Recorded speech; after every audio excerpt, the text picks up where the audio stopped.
Hello dear student, good evening. You are watching the web solution West Bengal #1 study channel in partnership with Unacademy. My name is Imtiaz Ali. তোমরা জানো যে everyday তোমাদের জন্য আমি maths এবং GI class নিয়ে আসি। তো আজকে হচ্ছে তোমাদের স্যাটারডে মানে কিন্তু তোমাদের মক টেস্ট। তোমরা জানো যে স্যাটারডে করে আমরা মক টেস্টের আয়োজন করি আমাদের স্টুডিওর তরফ থেকে। তো প্রত্যেকে এই ক্লাসটি তোমরা দ্রুত শেয়ার করতে থাকো বন্ধুদের মাঝখানে এবং প্রত্যেকে মন দিয়ে ক্লাসটি করো। চলো তো শুরু করবো এখনই তোমাদের যে উইকলি মক টেস্ট। তোমরা প্রতিটি প্রশ্নের সঠিক উত্তর দিয়ে তোমরা তোমাদের প্রস্তুতি বা প্রিপারেশনকে যাচাই করে নিতে পারবে, ঠিক আছে? তো লেটস স্টার্ট, শুরু করবো এখনই। তোমরা দ্রুত যারা জয়েন করেছো প্রত্যেকে শেয়ার করতে থাকো তোমাদের বন্ধুদের মাঝখানে। আজকে তোমাদের মিক্সড প্র্যাকটিস সেট বা মক টেস্ট যেটা সেটা কিন্তু হবে। ওকে, তো আরো একবার আমি বলে দিই আমাদের ডেইলি শিডিউল যেভাবে চলে, এই শিডিউলটা তোমরা প্রত্যেকে দেখে নাও। আমাদের ডেইলি শিডিউল যেভাবে আমাদের চলে সেই রুটিন ওয়াইজ তোমরা প্রতিটি ক্লাসে জয়েন করে নেবে। সকাল 6টা থেকে আমাদের কারেন্ট অ্যাফেয়ার্স দিয়ে শুরু হয়, তারপরে জিকে, স্ট্যাটিক জিকে, এভাবে ক্লাসগুলি চলে আপ টু তোমাদের ইভিনিং রাত 9টা পর্যন্ত তোমরা ক্লাসগুলি পাবে। আমার ক্লাস কিন্তু রেগুলার থাকে, ম্যাথ 6:30 থেকে এবং 7:30 থেকে তোমাদের রিজনিং ক্লাসটি তোমরা পেয়ে যাও। ওকে, তো যারা নতুন আছো প্রত্যেকে আমাদের চ্যানেলটাকে সাবস্ক্রাইব করে পাশে থাকা বেল আইকনটিকে তোমরা বাজিয়ে রাখবে, কারণ প্রতিটি ক্লাসের যথা সময় নোটিফিকেশন তোমার ফোনে কিন্তু সবার প্রথমেই পৌঁছে যাবে, ঠিক আছে? ওকে, তো সরাসরি চলে যাব প্রশ্ন উত্তর পর্বে। প্রত্যেকে শেয়ার করতে থাকো জলদি করে। এছাড়া আমাদের অফিসিয়াল টেলিগ্রাম গ্রুপ তোমরা প্রত্যেকে জুড়ে থাকবে, দ্য ওয়েব সলিউশন। সেখান থেকে তোমরা বিভিন্ন আপডেট কিন্তু তোমরা পেয়ে যাবে। আচ্ছা চলো, তো আজকে মক টেস্ট শুরু হচ্ছে। ফার্স্ট প্রশ্ন তোমরা দেখতে থাকো। মক টেস্ট তোমাদের যেমন স্যাটারডে মক টেস্ট সেটা কিন্তু স্টার্ট হয়ে গেছে। প্রত্যেকে সঠিক আনসার দেবে প্রতিটি প্রশ্নের। ওভারঅল কত পাচ্ছ প্রত্যেকে জানাতে ভুলবে না। চলো ফার্স্ট প্রশ্ন প্রত্যেকে দ্রুত আনসার করো।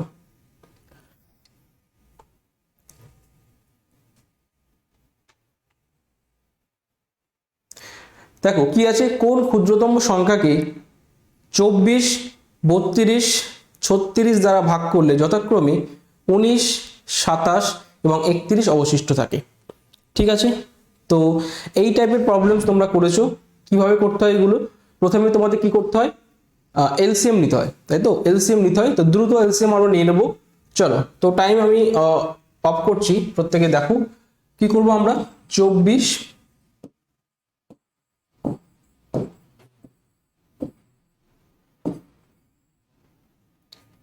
32 এবং 36 এলসিএম নেব। তো 2 দিয়ে দাও, ঠিক আছে? এখনো 2 দিয়ে যাচ্ছি।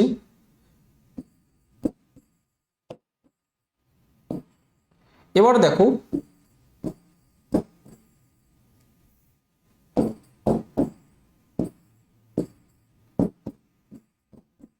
ঠিক আছে, মোটামুটি হয়ে গেল এলসিএম। তো ফটাফট তোমরা গুণটুন করে দাও। 3 দুগুণে 6, 3 8, 8 দুগুণে 36, 36 দুগুণে 72। দেখো প্রত্যেকে সঠিক আনসার দেওয়ার চেষ্টা করো।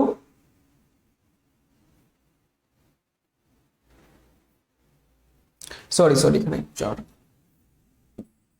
থাকবে। তো দেখো, তো প্রত্যেকে এলসিএম দেখো, তোমাদের এলসিএম কিন্তু এসছে কত? ভেরি গুড, 288, তাই তো? 288 প্রত্যেকের এলসিএম এসছে। তাহলে দেখো কি বলেছে প্রশ্নে বলেছে যে এখনো কিন্তু তোমাদের 19, 27 এবং 31 কি থাকবে? অবশিষ্ট থাকবে। তাহলে তোমাদের যে মূল জিনিসটি করতে হবে কি, এদের গ্যাপগুলো দেখে নিতে হবে। এদের গ্যাপগুলো কত আছে বলো? এদের গ্যাপগুলো কত আছে? প্রতিটি গ্যাপ কিন্তু তোমাদের কত আছে? প্রতিটি গ্যাপ তোমাদের আছে 5 করে, তাই না? দেখো 5, 5, 5। তাহলে আমাদের কি রুলস কি ছিল, যে গ্যাপ যেটা থাকবে সেটা কি করতে হয়? এই এলসিএম থেকে বিয়োগ করে দিতে হয়, ঠিক আছে?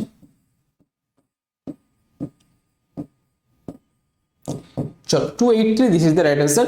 তাহলে ক্ষুদ্রতম সংখ্যা যেটা কিনা 24, 32 এবং 36 দ্বারা ভাগ করলে যথাক্রমে 19, 27 এবং 31 অবশিষ্ট থাকবে, সেটা হলো 283। ওকে, প্রত্যেকে বুঝতে পেরেছো? এলসিএম এইচসিএম থেকে তোমাদের ছিল এটি। প্রত্যেকে সঠিক আনসার দিতে পেরেছো।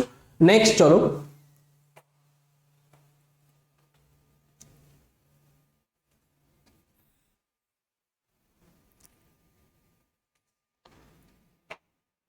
ঠিক আছে? ওকে, কোনো সমস্যা নেই। পরবর্তী প্রশ্নের দিকে প্রত্যেকে এগো। 2 নম্বর প্রশ্ন দেখো, খুব ভালো একটি প্রশ্ন আছে, পরপর দুটি সংখ্যার বর্গের পার্থক্য 81 হলে বৃহত্তম সংখ্যাটি কত? প্রত্যেকে জলদি আনসার দাও। পরপর দুটি সংখ্যার বর্গের পার্থক্য 81 হলে বৃহত্তম সংখ্যাটি কত?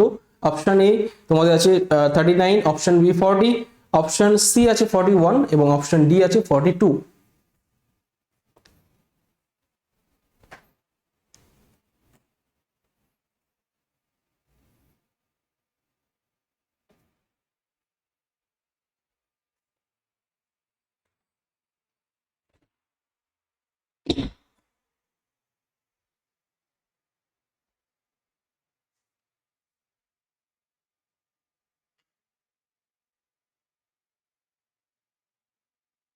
ঠিক আছে, তো টাইম আপ করলাম। দেখো যারা এখনো বুঝতে পারছো না তোমরা বেসিক ভাবে করো। দেখো দুটি সংখ্যার বর্গের পার্থক্য 81 বলেছে, পরপর দুটি সংখ্যা, খুব ভাইটাল জিনিস।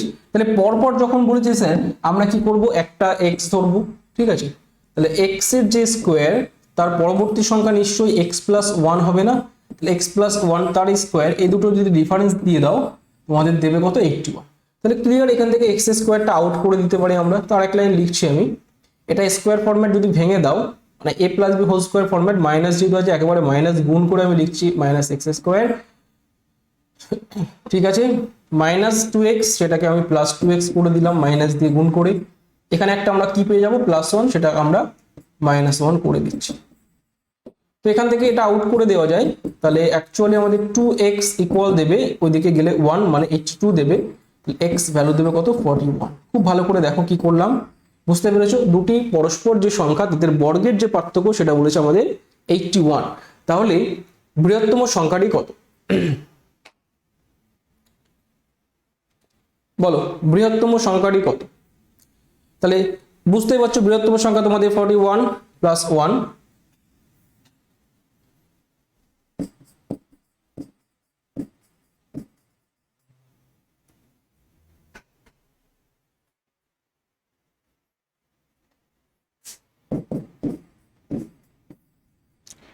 হবে, তাই না?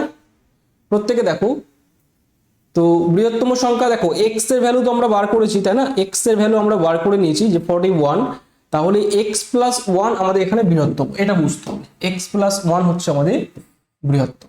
ওকে,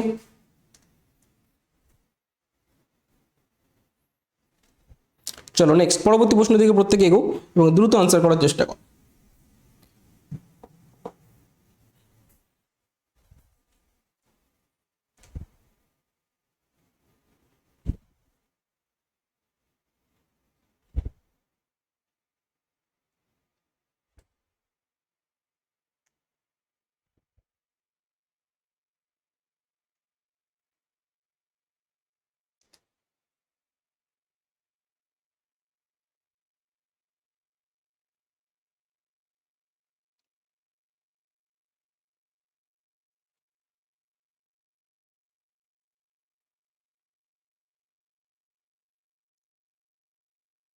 বলো, প্রতি যাত্রায় বাস থেকে আয় তোমাদের 100 টাকা বলেছে, ভাড়া যদি 50% বাড়ানো হলো কিন্তু যাত্রী সংখ্যা 20% কমে গেল, তাহলে প্রতি যাত্রায় বর্তমানে আয় কত হচ্ছে? প্রত্যেকে বলো, 120, 80, 130 নাকি 110? খুব ভালো একটি প্রশ্ন। দেখো এখানে কি বলেছে, প্রতি যাত্রায় বাস থেকে তোমাদের আয় কত হচ্ছে? 100 টাকা। তাহলে প্রথমে দেখো আয় ধরো ছিল 100 টাকা, ঠিক আছে। এবং যখনই ভাড়া 50% বেড়েছে, ভাড়া ধরো প্রথমে কত ছিল? 100 টাকা। ভাড়া যখন 50% বেড়েছে, ভালো করে বুঝবে, তাহলে ভাড়া বেড়েছে কত? 50%, 100 50% মানে 150 হয়ে গেল, তাই না? এবার দেখো ধরো তখন তোমাদের যাত্রী সংখ্যা 100 ছিল কিন্তু যাত্রী সংখ্যা কমে গেছে 20%, মানে 80 হয়েছে। তো ওভারঅল তোমার কি করতে হবে? আয় অ্যাকচুয়ালি কি হবে, যে ভাড়া যতটা হবে ভাড়ার সঙ্গে যাত্রী সংখ্যা গুণ হবে, তো না? যতজন যাত্রী সংখ্যা হবে তার সঙ্গে ভাড়াটাকে যদি গুণ করা যায় তাহলে আমরা পেয়ে যাব কি? আমাদের আয়। তাহলে বর্তমানে খুব ভালো করে দেখো যে আগে আয় ছিল, এটা ভাড়া ছিল, ধরো এটা ভাড়া, এটা ছিল যাত্রী, তাই না? তাহলে আগে আয় ছিল, এই দুটোর গুণ করে দাও, এটা ছিল আগের আয়, ঠিক আছে। আর বর্তমানে আয় হচ্ছে কত? দুটো গুণ করো,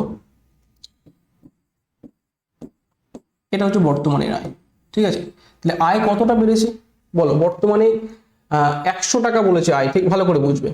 তাহলে এত যদি আয় এত হয় তাহলে 100তে কত হবে বলো, 10,000-এ আয় যদি 12,000 হয় তাহলে 100তে আয় কত হচ্ছে, জলদি করে বলো। বুঝতে পেরেছো? মানে শূন্য শূন্যগুলো যদি আউট করে দিই আমরা, অ্যাকচুয়ালি দেখো 100 ফরম্যাট চলে এসছে না, 100 তখন 120 দেবে। বোঝাতে পারলাম? তাহলে এখন আয় কত হবে, 120 টাকা। প্রত্যেকে ক্লিয়ার? প্রত্যেকে বুঝতে পেরেছো? খুব ভালো ছিল এটা, কিন্তু প্রবলেমটা ভালো করে দেখো। এটা ছিল পূর্বের ভাড়া, ভাড়া বেড়েছে, এটা বর্তমান। যাত্রী ছিল পূর্বে, এটা বর্তমানে কমে গেছে। তাহলে যতজন যাত্রী ভাড়া করবে তারপরে তো আয় হবে, তাই না?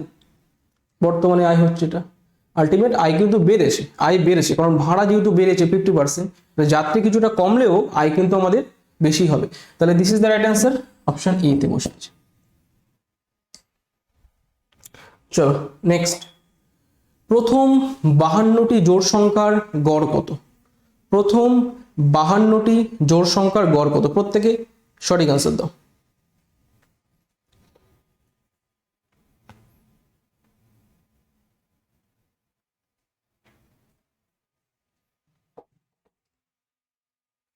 ফিফটি টু, 53, 51 নাকি নান?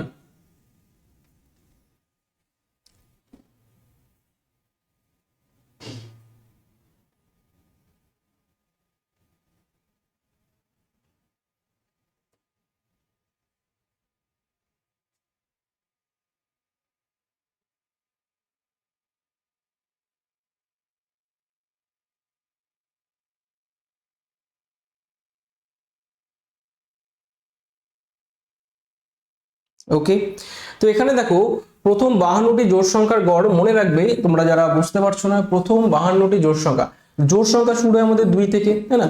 2, 4, 6, 8, 10। আচ্ছা আমি 5টা নিয়ে মানে চেক করছি, দেখো 1, 2, 3, 4, 5 যোগ করো, বলো কত হচ্ছে। এখানে তো তোমাদের 10, 12 দিচ্ছি, 18, 12, 18 কত, 30, তাই না? তাহলে 1, 2, 3, 4, 5, 5 দিয়ে ভাগ করো, 6 দিচ্ছে। খুব ভালো করে ক্লিয়ার বুঝবে যেটা বোঝাতে চাইছি, যে 6, 6, 12, 8, 20, 10, 30, মানে প্রথম 5টি জোড় সংখ্যার আমি গড় নিলাম। তাহলে অ্যাকচুয়ালি ফরম্যাট কি আসছে, 1, 2, 3, 4, 5। বুঝতে পেরেছো? 5টি জোড় সংখ্যা যখন নিলাম, 5টি জোড় সংখ্যার যখন গড় নিলাম, এলো কত, 6। এখান থেকে একটা লজিক ক্লিয়ার স্যার, 5 ছিল 6 হয়েছে, তাহলে কত বেড়েছে, কত বেড়েছে, 1 বেড়েছে। তাহলে যতগুলি তোমাদের জোড় সংখ্যা বলবে জাস্ট 1 বাড়িয়ে দেবে। ক্লিয়ার প্রত্যেকে? চলো তাহলে মনে রাখবে যে n সংখ্যক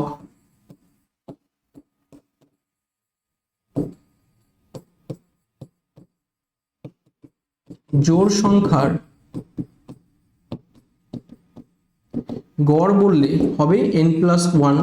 খুব ইম্পর্টেন্ট, এগুলো তোমাদের জানা, আমি বেসিক ক্লাসে পড়িয়েছি নাম্বার সিস্টেমে। আর n সংখ্যক বিজোড় সংখ্যার, একসঙ্গে দুটো জিনিসই শিখে নাও, বিজোড় সংখ্যার গড় কত হবে?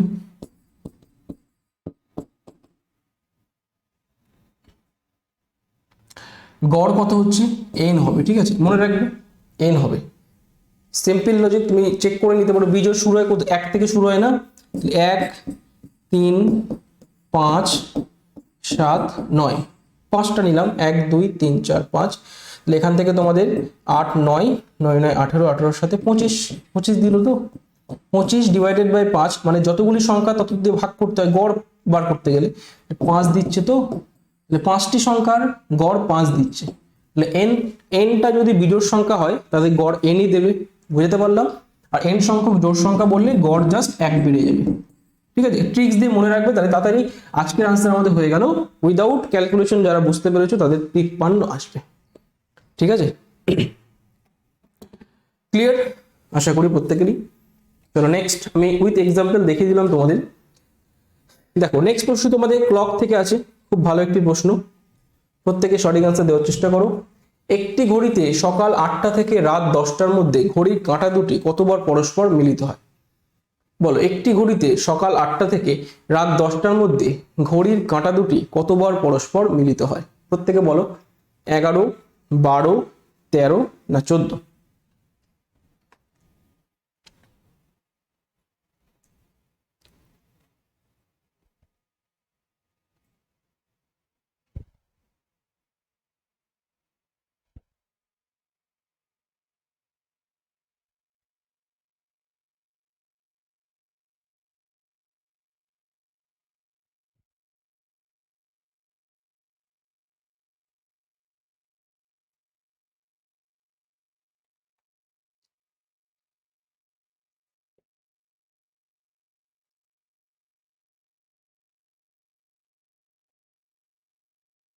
আচ্ছা প্রত্যেকে দেখো ঘড়ি রিলেটেড প্রবলেম। আচ্ছা একটা প্রবলেম আমি একটু বলে দেবো, 3 নম্বর প্রবলেম সম্ভবত আমি একটু আসছি, এটা করে নিই। আচ্ছা ঘড়ি তোমাদের জানা উচিত যে 12 ঘন্টার মধ্যে ঘড়ির কাঁটা দুটি পরপর মিলিত হয় কতবার? কে বলতে পারবে? 12 ঘন্টার মধ্যে মিলিত হয় 11বার, তাই না? 12 ঘন্টার মধ্যে মিলিত হয় কতবার? 11বার। তো এবারে দেখো, খুব ভালো করে দেখো ঘড়ির কাঁটা দুটি কতবার পরস্পর মিলিত হয়। তাহলে এবার বলেছে তোমার রাত 8টা থেকে, সকাল 8টা থেকে রাত 10টা, রাত 8টা থেকে মানে সকাল 8 AM থেকে রাত 8টা এর মধ্যে কত ঘন্টা? 12 ঘন্টা। তাহলে এখানে মিলিত হবে 11বার। এবার 8টা থেকে 10টা মানে তোমার সেখানে মিলিত হবে কতবার? 8টা থেকে 10টা যখন, তখন আরো দুটো এক্সট্রা হবে। বোঝাতে পারছি? কারণ 8টায় তো থেমে যায়নি, তোমাকে 10টায় যেতে বলেছে, তাই না? তাহলে সেখানে আরো 2 পাবে। 11 + 2 13। ঠিক আছে, প্রত্যেকে ক্লিয়ার তো যে 12 ঘন্টায় ঘড়ির কাঁটা দুটি 11বার মিলিত হয়। তাহলে 8টা থেকে 8টা 12 ঘন্টা আর 2 ঘন্টা এক্সট্রা, দুবার আরো মিলিত হবে, তাহলে 13বার। This is the right answer. আচ্ছা একটা প্রশ্ন আমি একটু কারেকশন করার মনে হচ্ছে, এটা এই জিনিসটা তোমাকে একটু আমি বলবো, এটা একটু গন্ডগোল হয়েছে, তাই না? বৃহত্তম সংখ্যাটা হবে না, this is the right answer, সম্ভবত এটাই হবে।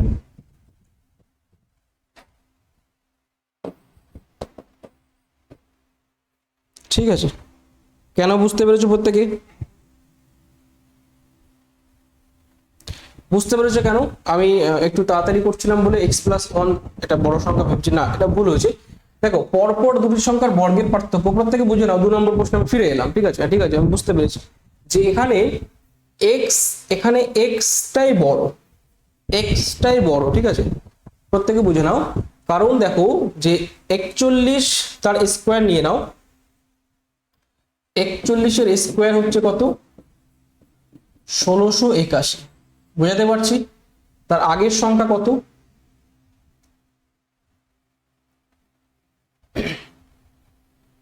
আগের সংখ্যাটা হচ্ছে আমাদের 40। এটাই পসিবল, ঠিক আছে, না হলে পসিবল হচ্ছে না। তাহলে তোমার দিচ্ছে কত? 1600। তাহলে গ্যাপ কত? 81। বুঝাতে পারছি? তাহলে এর মধ্যে বড় সংখ্যাটা 41 হবে। আমি ভুল করে একটু 42 করে দিয়েছি। তো this is the right answer, বড় সংখ্যাটি 41 হবে। যারা x+1 টার্গেট করবে তাদের কিন্তু ভুল হবে। তো এটাই this is the right answer হবে, এখানে বড় সংখ্যাটি 41 হবে। ঠিক আছে, ও সরি, এটা আমি কি করলাম, এটা x মাইনাস হবে। ঠিক আছে, x, হ্যাঁ এখানে ভুল আছে, x-1। ঠিক আছে, এবার দেখো তো ঠিকঠাকই যাবে। তোমাদের এখানে কি হলো? x² মাইনাস প্লাস করে দেবে। ঠিক আছে, তাহলে x এর ভ্যালু যদি 41 দেয়, এবার সব ঠিক আছে, তাই না? এই জায়গাটা আমি একটু প্লাস করে দিয়েছিলাম। প্রত্যেকে বুঝে নাও, প্রত্যেকে বুঝে নাও যে এখানে মাইনাস, ঠিক আছে, তাহলে এখানে সব ঠিকঠাকই গেছে। ওকে, তাহলে x যখন 41 এলো, তাহলে আমাদের এক্সটাই বড় এখানে। ঠিক আছে, x+1, এই জায়গাটা ভুল হয়ে গেছিল। ঠিক আছে, প্রত্যেকে ক্লিয়ার তো যে বড় সংখ্যাটা আমাদের কি হচ্ছে? 41, নট 42, 41। ঠিক আছে,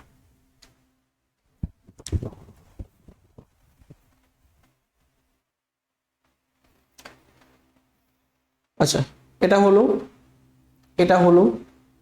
নেক্সট 6 নম্বর প্রশ্ন, প্রত্যেকে দ্রুত আনসার দাও, এটা খুব ভালো একটি প্রশ্ন। প্রত্যেকে দেখো সঠিক আনসার দেওয়ার চেষ্টা করো। প্রতিটি প্রশ্ন তোমাদের খুব ভালো আছে আজকে।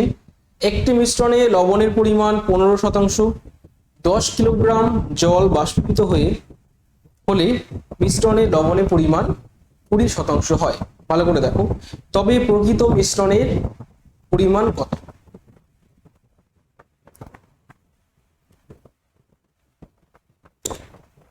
বলো। একটি মিশ্রণে লবণের পরিমাণ 15%।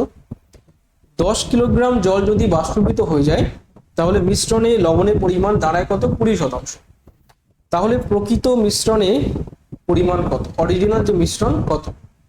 40, 60, 30 নাকি 46? কিভাবে করবে স্যার? সিম্পল ওয়েতে করবো, প্রত্যেকে বোঝার চেষ্টা করো। দেখো, তুমি একটা ক্যালকুলেশন করতে পারো, ব্যাক ক্যালকুলেশন, অপশন টেস্ট করতে পারো। অপশন টেস্ট ধরো 40, অপশন টেস্ট দেখো। আচ্ছা, 40-এর প্রথমে কত ছিল? 15% লবণের পরিমাণ ছিল, ঠিক আছে? 40-এর 15% করে দাও।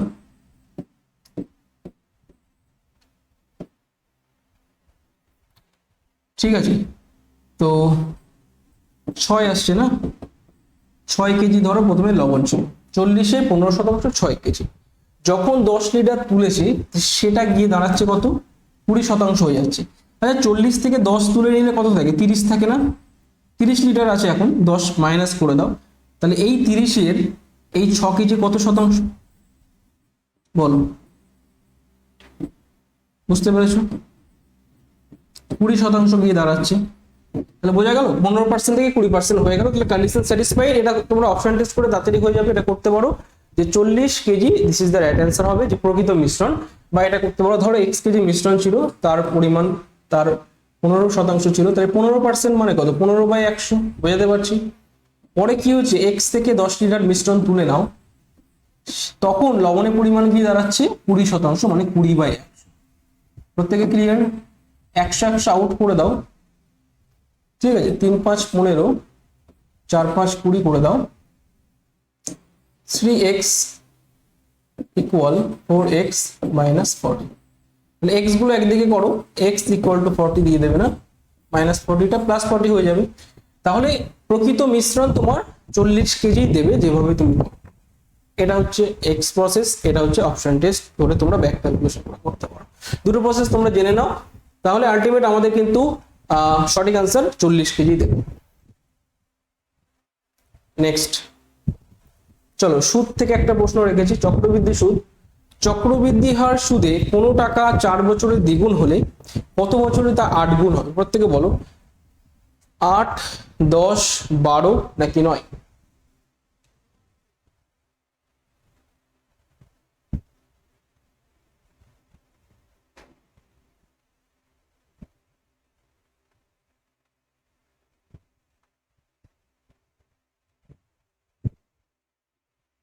ঠিক আছে, দেখো এই প্রসেসটা তোমরা শিখেছো, তোমরা আমার ক্লাসে শিখেছো যে চক্রবৃদ্ধি হার সুদে কোনো টাকা 4 বছরে দ্বিগুণ হলে, মানে দেখো এই 4 বছরে হচ্ছে কত? দুগুণ। ঠিক আছে, তাহলে কত বছরে তা 8 গুণ হবে? মানে এটা হচ্ছে বছর, প্রত্যেকে দেখে নাও, যারা একদম নতুন আছো এই ফরম্যাটটা মনে রাখবে। এখানে হচ্ছে গুণ, কত টাইমস, মানে কত বছরে 8 গুণ হবে? তাহলে এই 8টা 2 এর কত গুণ? এই 8টা 2 এর কত গুণ? মানে পাওয়ার আর কি। 8কে আমরা 2 কিউব লিখতে পারি। এই কিউবে যে পাওয়ারটা থাকবে না, মানে কিউবটা এদিকে এসে কি করে দেবে? গুণ করে দেবে। মানে অ্যাকচুয়ালি 12 বছরে হবে। প্রত্যেকে বুঝতে পেরেছো? চক্রবৃদ্ধি হার সুদে কোনো টাকা 4 বছরে দ্বিগুণ হলে তা কত বছরে 8 গুণ হবে? 12 বছরে 8 গুণ। ঠিক আছে, প্রত্যেকে ক্লিয়ার? এখানে যে মাথায় পাওয়ারটা থাকবে সেটা এদিকে এসে কি করে যাবে? গুণ করে যাবে। ওকে, চলো নেক্সট। একটা তোমাদের প্রশ্ন আছে, প্রত্যেকে দ্রুত আনসার দাও। ক্যালেন্ডার থেকে আছে, 26শে জানুয়ারি 1950 কোন দিন ছিল? 26শে জানুয়ারি 1950 কোন দিন ছিল?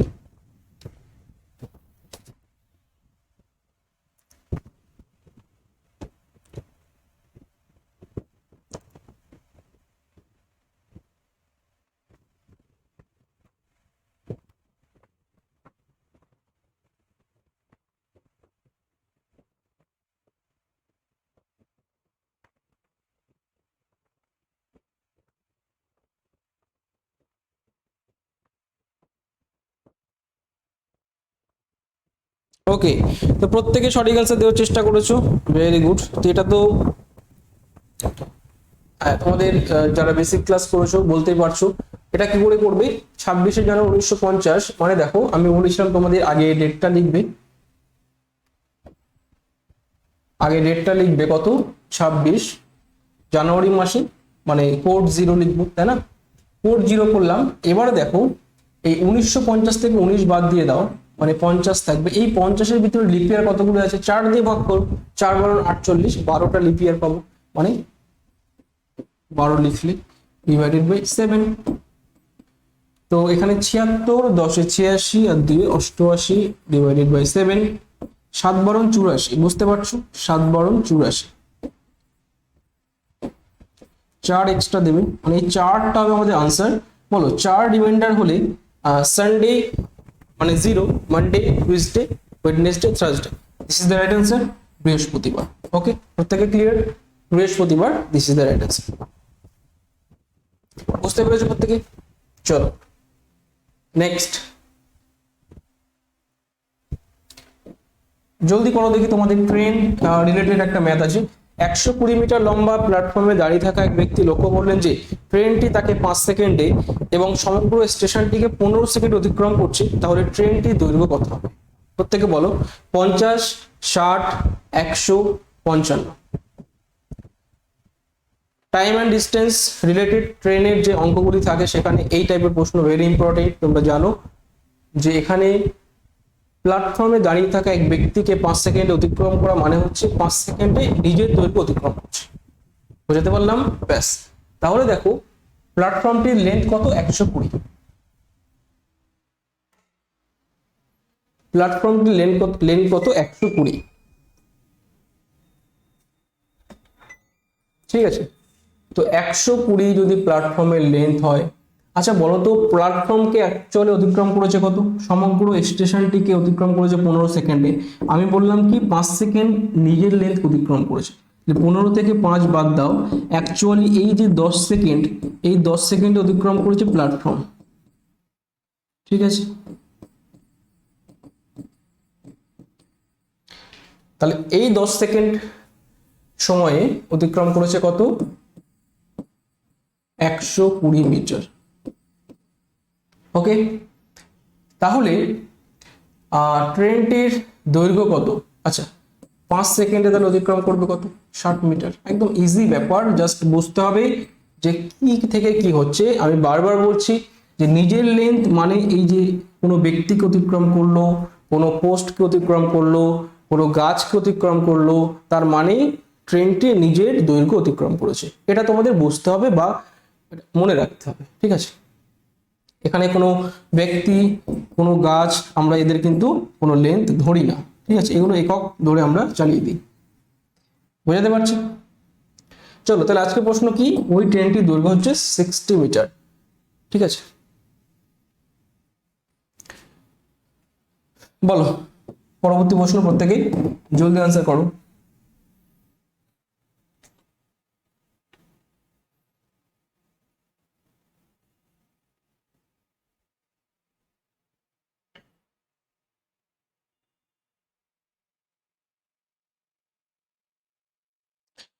সুদ কষা থেকে আসে।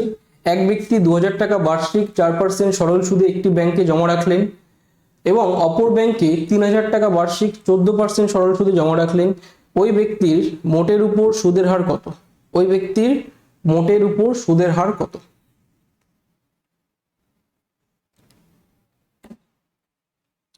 18%, 12%, 10% নাকি 9%?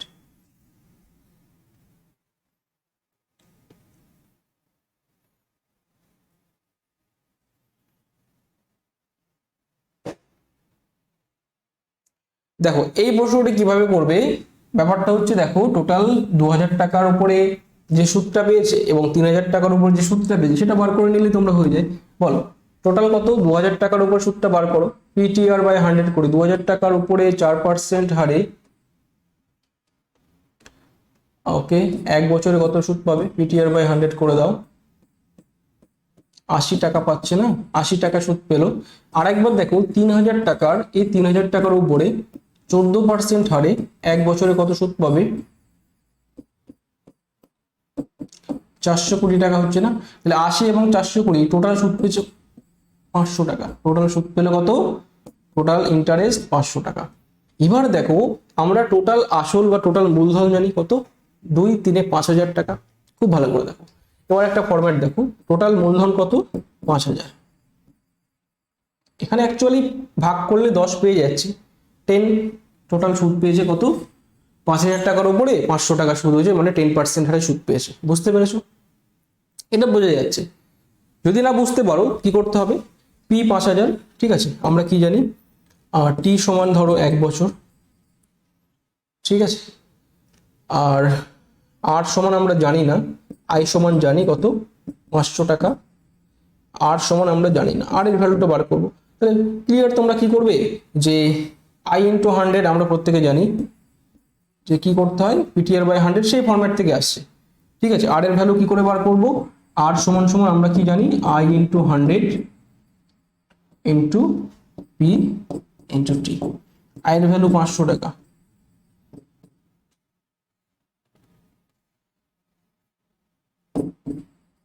পি এর ভ্যালু 5000 টাকা, টি এর ভ্যালু 1 ইয়ার। এই তো ব্যাপার। 0 0 কাটো, 0 0 কাটো, একটা 0 একটা 0, মানে জাস্ট 10 দেবে। 10% রেট অফ ইন্টারেস্ট, ঠিক আছে। এটা তোমাদের বড় করে করতে হবে। আর যারা একদম বেসিক ক্লিয়ার, তারা বুঝতে পারছো যে 500 টাকা সুদ পেয়েছে 5000 টাকার উপরে, তাহলে শতকরা সুদের হার কত? 10%। বোঝা যাচ্ছে? 100 10 টাকা করে দিলে 5000 টাকায় সুদ হয় কত? 500 টাকা। ক্লিয়ার? এগুলো করার কিছু দরকার নেই, ঠিক আছে। প্রত্যেকে ক্লিয়ার? ব্যাস। তাহলে ওই ব্যক্তির মোটের উপর সুদের হার কত? 10%।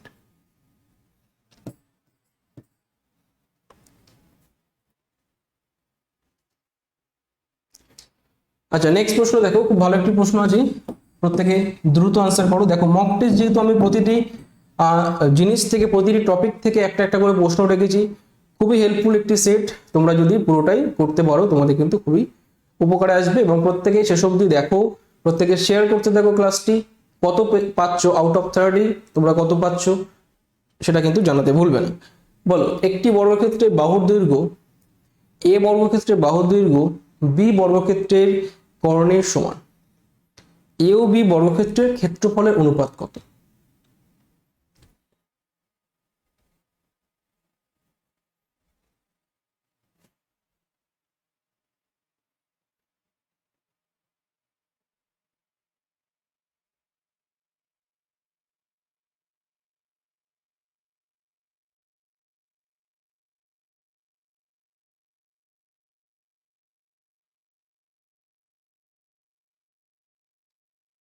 বলো প্রত্যেকে।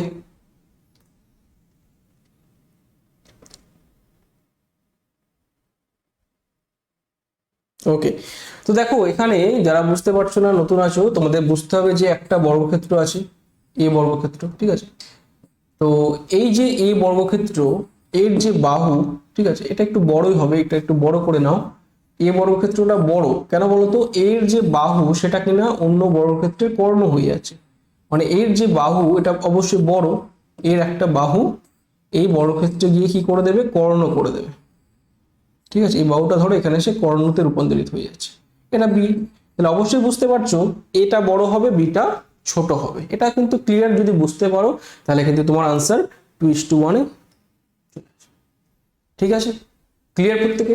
যদি না বুঝতে পারো কিভাবে করবে, ধরো এর একটি বাহু এ, ঠিক আছে, সেটা গিয়ে এই কর্ণে গিয়ে দাঁড়ালো, তাহলে কর্ণ যদি এ হয় তাহলে এই একটা এর ছোট বাহু কত হবে? a/√2, তাই না? a/√2 হবে, কারণ আমরা জানি কর্ণ সমান বাহু বাই √2, ঠিক আছে। তাহলে এখান থেকে দেখো, এটা যদি আমরা স্কোয়ার নিই তাহলে এর বাহু স্কোয়ার মানে ক্ষেত্রফল পেয়ে গেলাম, এর বাহুর স্কোয়ার নিলে কি হবে? a²/2, ঠিক আছে। এই দুটোর মধ্যে রেশিও করে দাও, a² কেটে যাবে, যেটা আমি এখানে দেখাচ্ছি, দেখো, ঠিক আছে। তাহলে এখান থেকে এ কাটবে, এই দুইটা উপরে উঠবে, 2:1 দেবে তোমাদের রেশিও। বুঝতে পেরেছো প্রত্যেকে? ঠিক আছে, ক্লিয়ার। বুঝতে হবে যে বড় এটা হচ্ছে বড় ক্ষেত্রফল, মানে এর ক্ষেত্রফল বেশি হবে, কারণ এর যে বাহু সেটা বি বর্গক্ষেত্রের কর্ণের সমান হচ্ছে, ঠিক আছে। তাহলে অবশ্যই তাদের ক্ষেত্রফলের অনুপাত দেবে 2:1। এটা অবশ্যই বড় হবে, এটা একটু ছোট হবে, হাফ হবে অ্যাকচুয়ালি। আচ্ছা দেখো নেক্সট, খুব ভালো একটি প্রশ্ন আছে, প্রত্যেকে সঠিক আনসার দেওয়ার চেষ্টা করো। যাদের যে সমস্যা তোমরা শেষ অবধি থাকো, অবশ্যই আমি আরেকবার রিপিট করে দেবো। দেখো, পরীক্ষায় একটি প্রশ্নপত্রের 12টি প্রশ্নের পূর্ণমান 320 নম্বর। প্রশ্নপত্রের প্রথম 7টি ও শেষ 5টি প্রশ্নের যে মান তার অনুপাত হচ্ছে 5:9। তাহলে প্রথম প্রশ্নের মান কত? প্রত্যেকে বলো। যদি একটি পরীক্ষায় 12টি প্রশ্ন থাকে, মোট নম্বর 320। এবার রেশিও বলেছে, প্রথম 7টি এবং শেষ 5টি প্রশ্নের রেশিও কত বলেছে? 5:9। তাহলে প্রথম প্রশ্নের মান কত?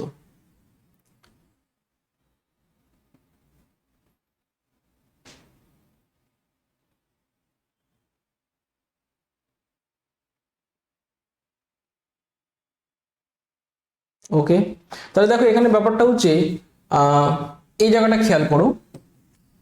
ধরো প্রথম প্রশ্নের মান হচ্ছে 5x এবং দ্বিতীয় পার্টের মান হচ্ছে 9x। তাহলে প্রথম 7টি প্রশ্ন 7 দিয়ে গুণ করো এবং পরবর্তী 5টি প্রশ্ন টোটাল মিলে কত? 12টা করে দেবে না, পরে 5 দিয়ে গুণ করো। তাহলে টোটাল তোমার কত নম্বর গিয়ে দাঁড়াবে? 320-তে গিয়ে দাঁড়াবে। বোঝা গেল? 7টি প্রশ্নের মার্কস, 5টি প্রশ্নের মার্কস অ্যাড করে দাও, 320-তে দাঁড়াবে। তাহলে এখান থেকে 35x প্লাস 45x ইকুয়াল 320। তাহলে এখান থেকে দেবে তোমাদের 80x, 320 x ভ্যালু দেবে কত? 4। 80 দিয়ে 32 কেটে দাও, মানে 4-32, x দাঁড়ালো আমাদের 4।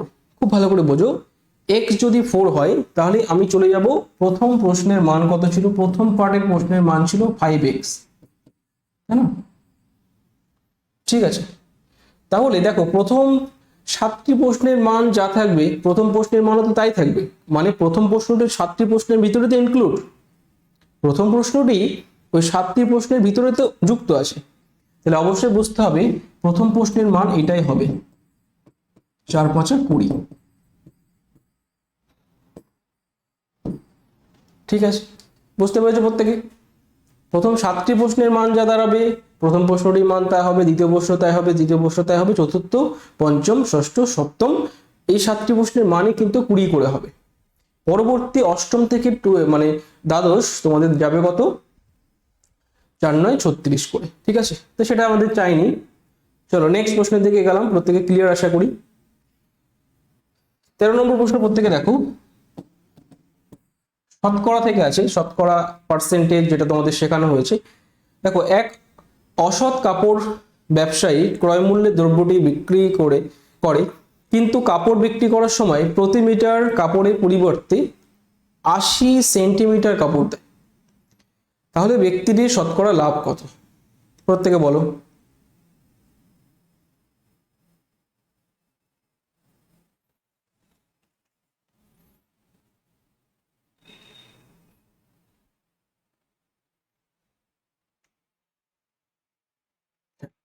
তো এখানে অনেকে বলবে স্যার এটা তো ইজি ব্যাপার, খুবই ইজি, যে 1 মিটার প্রতি মিটার মানে 100 সেন্টিমিটার দিচ্ছে 80, মানে 120 মানে তো তোমাদের 20%। এটা অনেকে করে দেবে যে স্যার 20% লাভ থাকছে, ইয়েস অর নো? কিন্তু এটা রং, সম্পূর্ণ রং। দেখো কেন রং, বুঝতে পারবে। অ্যাকচুয়ালি 100 মিটার দেওয়ার ছিল, সে দিচ্ছে কত? 100 সেন্টিমিটার দেওয়ার ছিল, সে দিচ্ছে 80 সেন্টিমিটার।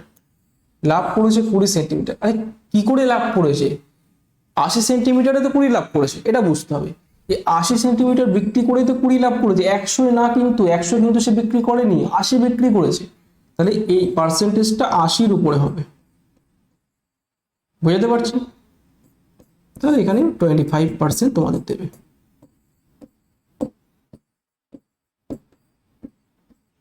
ঠিক আছে, ক্লিয়ার প্রত্যেকে? ক্লিয়ার প্রত্যেকে বুঝতে পেরেছো কি করেছে? হ্যাঁ, খুব ভালো একটা প্রশ্ন ছিল। তাহলে এখানে আপাত দৃষ্টিতে দেখলে 20% মনে হবে, কিন্তু আনসার কিন্তু 25%। This is the right answer. চলো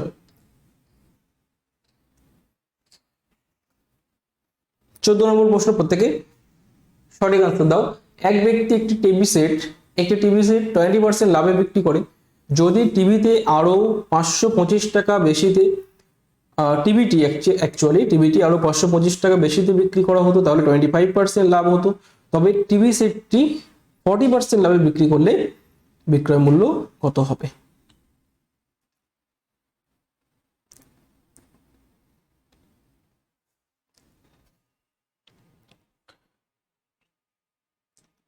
প্রত্যেকে সঠিক আনসার দেওয়ার চেষ্টা করো জলদি।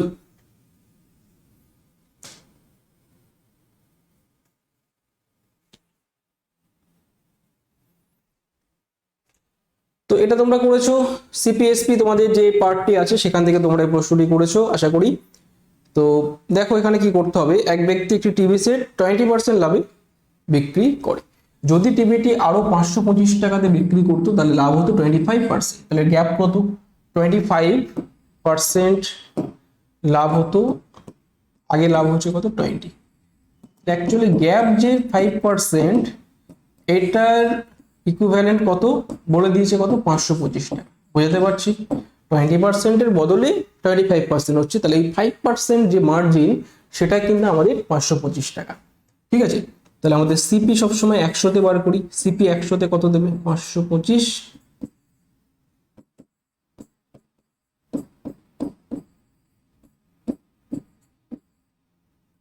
ঠিক আছে, প্রত্যেকে বুঝতে পেরেছো? ওকে, হ্যাঁ, তাহলে কি দিচ্ছে তোমাদের? 1050 দেবে না?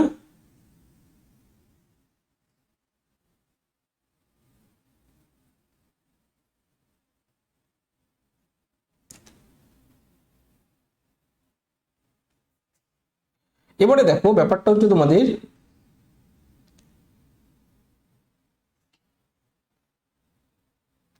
আচ্ছা 105 10,500 দিচ্ছে, সরি একটা শূন্য এক্সট্রা হবে। ঠিক আছে, কারণ এখানে এক্সট্রা শূন্য আছে একটা। আচ্ছা এবারে দেখো সেটার উপর 40% লাভ করতে হবে। তাহলে এটা যদি আমাদের সিপি হয়, কেনা দাম হয়, তাহলে এসপি কত হবে? 40% লাভে এর উপর এসপি লাগিয়ে দাও।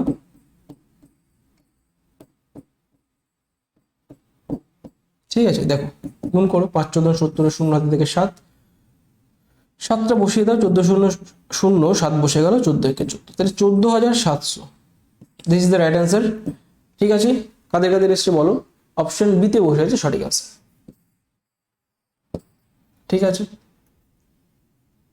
ওকে, সিপি গেলাম, সিপি থেকে আরো 40% করে দিলাম। This is the right answer. আশা করি প্রত্যেকে ক্লিয়ার আছে। নেক্সট তোমরা করে নেবে 15।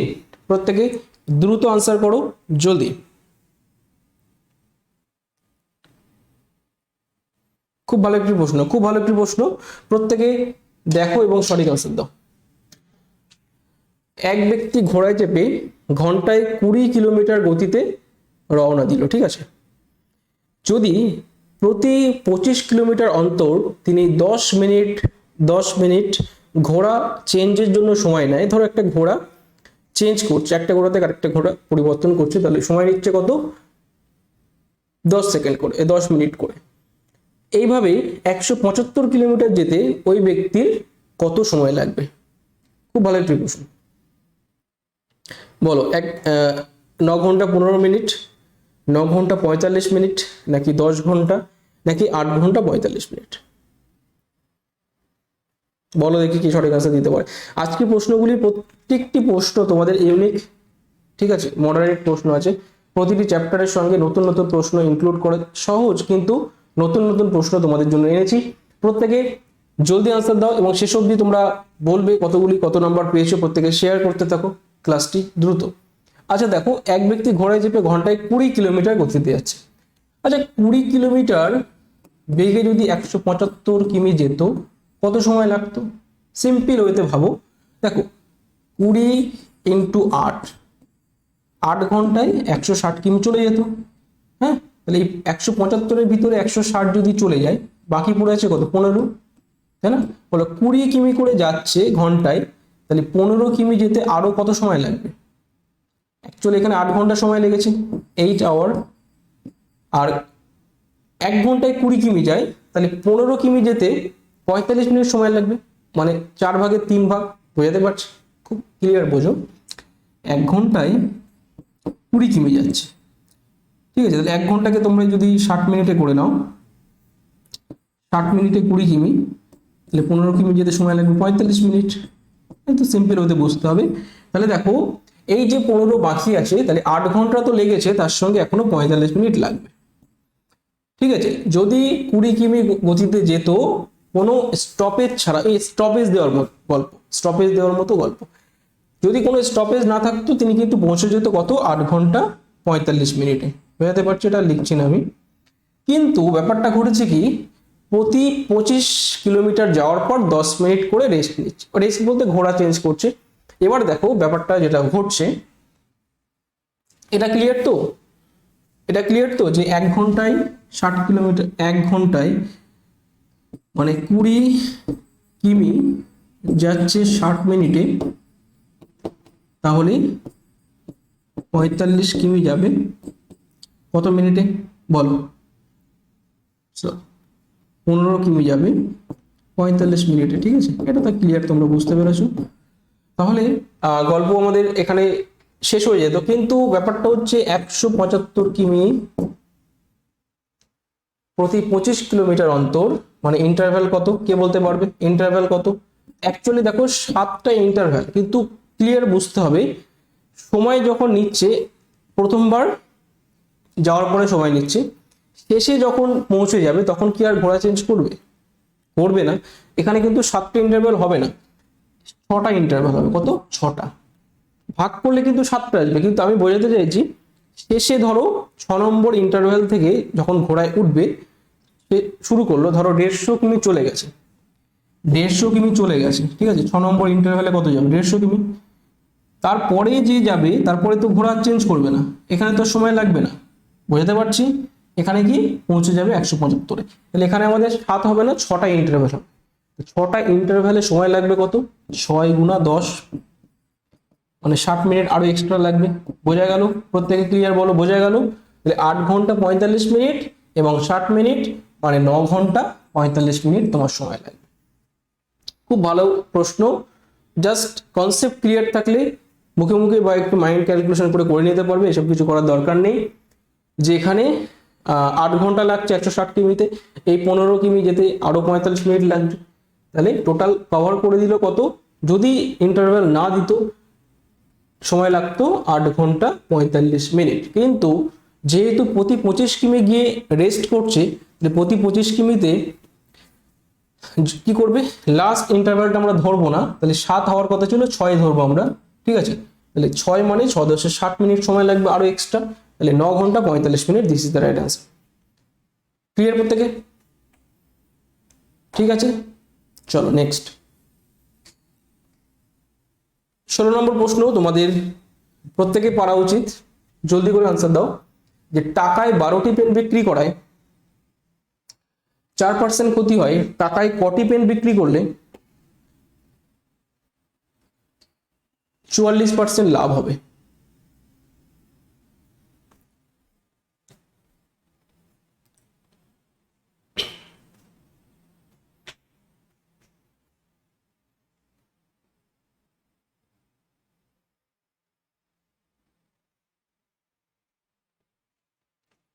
ওকে, তো দেখো এখানে কি বলেছে, 1 টাকায় 12টি পেন বিক্রি করে 4% ক্ষতি হয়েছে। তাহলে আমরা সবসময় 100 দিয়ে হিসাব করবো, ঠিক আছে? তাহলে ধরলাম 100 সিপি ছিল, ঠিক আছে? তাহলে 12 পেন বিক্রি করে তার লস খেয়েছে কত? 100 থেকে 4% করে দাও, মানে 96। এটা হচ্ছে তার গিয়ে দাঁড়িয়েছে। তাহলে টাকায় কটি বিক্রি করলে আমরা জানি না, সেই পরিমাণটা আমরা জানি না, এক্স ধরলাম, লাভ হতো কত? 100-র উপরে 44% লাভ করতো। তাহলে 12 12 144, এখানে কাটাকুটি করে দিচ্ছি, 8 12 96। তাহলে এক্স এর ভ্যালু পেলাম কত? 8। তাহলে টাকায় 8টি যদি বিক্রি করতো, তাহলে তার কি হতো? 40% লাভ হতো, 44% লাভ হতো। প্রত্যেকে ক্লিয়ার? এভাবে করলে তোমাদের তাড়াতাড়ি হবে, খুব তাড়াতাড়ি হয়ে যাবে। দেখো 9টি পেনের বিক্রয় মূল্য, 9টি পেনের ক্রয় মূল্য 11টি পেনের বিক্রয় মূল্যের সমান হলে শতকরা লাভ বা ক্ষতির হার কত? দেখি কে বলতে পারে।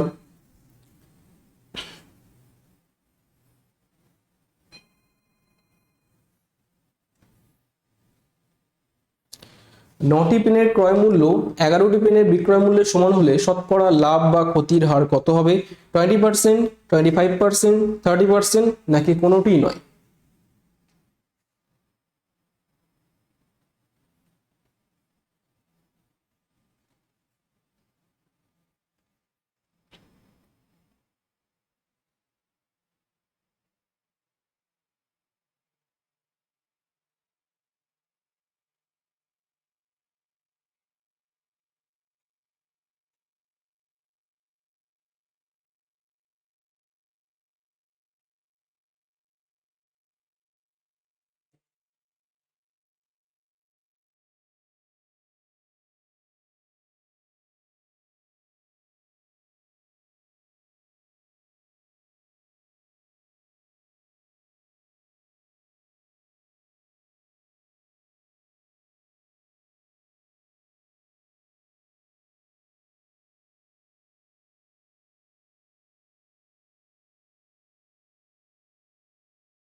দেখো এখানে ব্যাপারটা হচ্ছে 9টি পেনের ক্রয় মূল্য 11টি পেনের বিক্রয় মূল্যের সমান। ক্লিয়ার বুঝো, যেটা 9টি পেন যে দামে কেনা ছিল সেই দামে 11টি পেন তুমি বিক্রি করে ফেলেছো, লাভ হবে না লস হবে? এটাকে প্রথম কনসেপ্ট ক্লিয়ার করো যে স্যার লস তো হবেই হবে। কেন লস হবে? কেন লস হবে? কারণ 9টি পেনের ক্রয় মূল্য, 9টি পেন যে দামে কেনা ছিল সেই দামে তুমি 11টি পেন বিক্রি করে দিয়েছো, তাহলে অবশ্যই 2টি পেন তুমি লসে বিক্রি করেছো। কনসেপ্ট ক্লিয়ার করো যে 9টি পেনের যেটা সিপি ছিল 11টি পেনের এসপি সমান, তাহলে এই দুটো পেন কোথা থেকে বেচেছো? তোমার তো কেনা দাম তো 9টি পেনের ছিল, নিশ্চয়ই 2টি লস খেয়েছো। কার উপর লস খেয়েছো? 11টি বিক্রি করে তো লস খেয়েছো। 2/11 এটা হচ্ছে তোমাদের পার্সেন্টেজ, ক্ষতির পার্সেন্টেজ। পার্সেন্টেজ অফ লস যদি বার করতে চাও ইন্টু 100 করে দাও, তাহলে দেখো 9 11 99 পূর্ণ 1 11, তাহলে একসঙ্গে গুণ করে দাও, ঠিক আছে? 9 দুগুণে 18, ওকে, এটা হচ্ছে সঠিক আনসার। প্রত্যেকে বুঝতে পেরেছো? খুব ভালো করে দেখে নাও।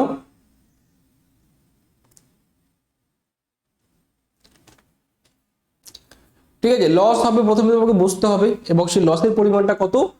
এই 11তে 2টো লস হবে, ঠিক আছে? তাহলে এখানে আমাদের কাটাকুটি করলে বুঝতে পারছো 11, এখানে 2 গুণ করে দাও ডাইরেক্ট, তাহলে 18 পূর্ণ এটা হচ্ছে লস। এখানে না হবে answer, this is the right answer. যাদের এসছে প্রত্যেকে দেখে নাও, না আসলে ভুল হচ্ছে তোমাদের, ঠিক আছে? চলো নেক্সট প্রশ্ন থেকে এগোনো যাক। আচ্ছা, তার আগে দেখে নাও তোমরা প্রত্যেকে যুক্ত হবে আনএকাডেমি, ইন্ডিয়ার লার্জেস্ট এডুকেশন প্ল্যাটফর্ম। এখান থেকে তোমরা কি পাবে? ক্র্যাক, ডব্লিউপি এবং জেনারেল কম্বাইন্ড এক্সামের প্রিপারেশন নিতে পারবে, ঠিক আছে? তো এখানে সাবস্ক্রিপশন নিতে তোমরা ভুলবে না। তোমরা দেখতে থাকো আমাদের মিশন খাকি যে ব্যাচটি লঞ্চ হয়েছে, সেখানে কিন্তু তোমাদের অলরেডি স্টার্ট অন 2 জুন 2022 দেখতে পাচ্ছ। Target WP, KP constable, lady constable related এখানে তোমাদের আলামিন স্যার ক্লাস করাচ্ছেন, এবং আমাদেরও ব্যাচ চলছে পাশাপাশি। তোমরা সব ব্যাচে যুক্ত হতে তোমরা সাবস্ক্রিপশন নেবে ডব্লিউপি এবং জেনারেল কম্বাইন এখানে, ঠিক আছে? এখানে দেখো তোমাদের 3 মান্থস, 6 মান্থ এবং 12 মান্থস তোমাদের সাবস্ক্রিপশন আছে। 3 মান্থস তোমাদের দেখতে পাচ্ছ 2723, 6 মান্থ 4901 এবং 12 মান্থ যেটা তোমাদের সব থেকে বেনিফিট 5990। তো এটা তোমাদের দেখতে পাচ্ছ সব থেকে পারচেস করলে যে 4901 মানে 5000, এখানে দেখো 6000 এর মধ্যে তোমাদের কমপ্লিট হয়ে যাচ্ছে 12 মান্থস। তাহলে তোমরা অবশ্যই যারা বেসিক আছো 12 মান্থসের সাবস্ক্রিপশন নিয়ে আমাদের সঙ্গে ক্লাস করতে থাকো, আমাদের ক্লাসে এসো, দুর্দান্ত ক্লাস হয় সেখানে। অবশ্যই মনে রাখবে ইউজ কোড আলামিন9 এমন করলে তোমরা 10% ডিসকাউন্ট পেয়ে যাবে।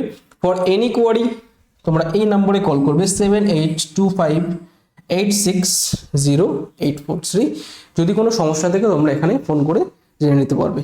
যদি তোমাদের ফোন না গিয়ে থাকে তো অবশ্যই পরে তোমাদের কল ব্যাক করা হবে, তোমরা দেখতে থাকো, ওকে? তো এখান থেকে তোমরা কি পাবে? প্লাস ফিচার্স অবশ্যই দেখে নেবে, তোমাদের প্রিয় শিক্ষকের কাছ থেকে সবকিছু শিখতে পারবে। এখানে সম্পূর্ণ সিলেবাস কভারেজ করা হয়, নিয়মিত প্রশ্নপত্রের সমাধান তোমাদের দেওয়া হয়, পরীক্ষার সম্পূর্ণ প্রস্তুতি গাইডেন্স এখান থেকে পাবে, টেস্ট সিরিজ দিতে পারবে তোমরা উইথ পোল, সবথেকে মক টেস্ট দিতে পারবে। এখানে একটা পোল ফ্যাসিলিটি আছে যেটা কিনা তোমাদের প্রতিটি আনসার তোমরা পোলে টিক দিতে পারবে, তো বুঝতে পারবে কোনটা সঠিক কোনটা ভুল হচ্ছে, তোমার প্রিপারেশন কতটা আগের থেকে বেটার হয়েছে তোমরা সেখানে যাচাই করে নিতে পারবে। তো অবশ্যই ইউজ কোড আলামিন911 করলে তোমরা 10% ডিসকাউন্ট পেয়ে যাবে সঙ্গে সঙ্গে। তবে দেরি কেন, প্রত্যেকে যুক্ত হয় আমাদের প্লাস কোর্সে। লেটস ক্র্যাক ইট। ওকে, চলো তো চলে যাব পরবর্তী প্রশ্নের দিকে। প্রশ্ন নম্বর 18, প্রত্যেকে দ্রুত আনসার করো। এ বি সি অর ডি বলো।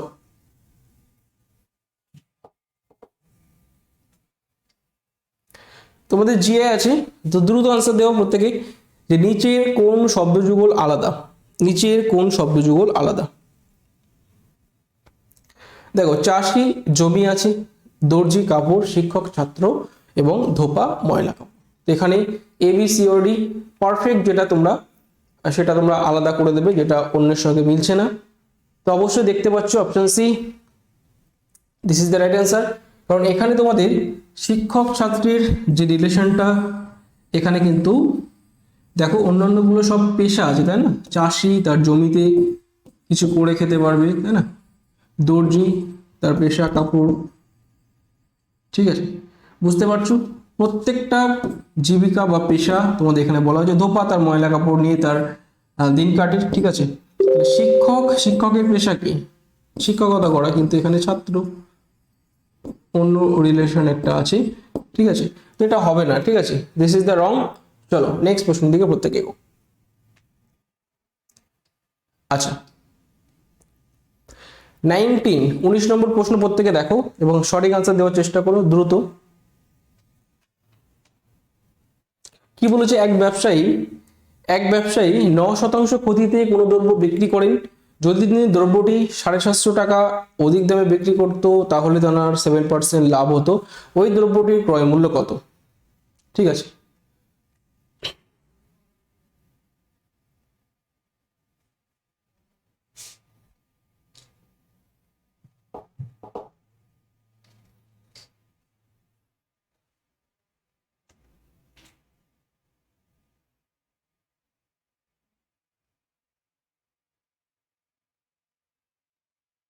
আচ্ছা দেখো এখানে 9% ক্ষতিতে দ্রব্যটি বিক্রি করছে, কিন্তু 750 টাকা অধিক দামে বিক্রি করলে তার 7% লাভ হতো। তাহলে ওইদিকে 9% ক্ষতি, মানে সেই 9টা কভার করে সাথে যেতে হবে তাই না। তাহলে আলটিমেট তার লাভ হচ্ছে কত, 16%। 16% ব্যাপারটা হচ্ছে সেটা কত, 16% ইকুইভ্যালেন্ট তোমাদের বলে দিয়েছে কত, 750 টাকার ইকুইভ্যালেন্ট। তাহলে তোমার বার করতে হবে কত, ক্রয় মূল্য সবসময় আমরা সিপি বার করি কি 100-তে, কত 100% সিপি করবো, তাহলে 750, এটা হবে তোমাদের সঠিক আনসার। ঠিক আছে, দেখো এখানে 4 দিয়ে কেটে দাও, 4 পজিশন 100, 4 3 16, তো এখান থেকে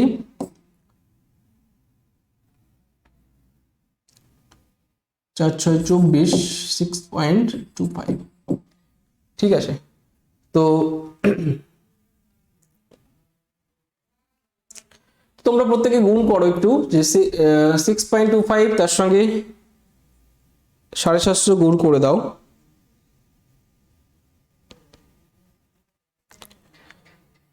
ঠিক আছে, তো প্রত্যেকের দেখবে আসবে হ্যাঁ 4687.5, এটা তোমাদের আসবে। তো সমস্যার কোনো কারণ নেই, this is the right answer. ফ্র্যাকশনে যদি আসে তো দশমিকে আনসার আসতে হবে। তো নেক্সট চলে যাও প্রত্যেকেই, option B, this is the right answer.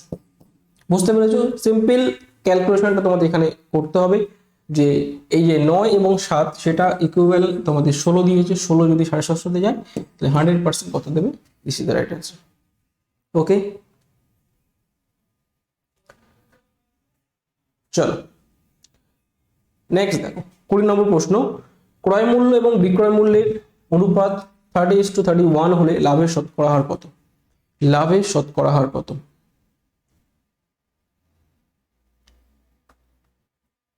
প্রত্যেকে দ্রুত আনসার দাও, A B C or D.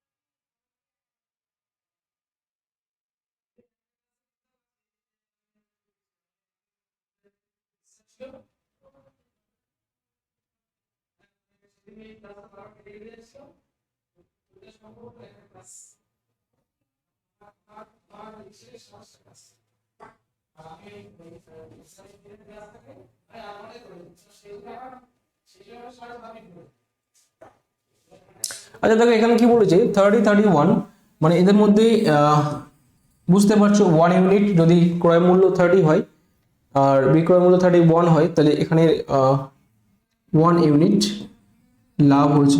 মানে বুঝতে পারছো লাভের শতকরা হার কত, তাহলে 1/30 × 100 করে দাও।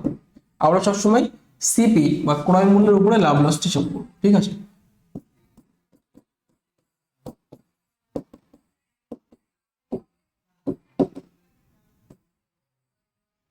ঠিক আছে, চলো 21 প্রত্যেকে দেখো 2004 সালের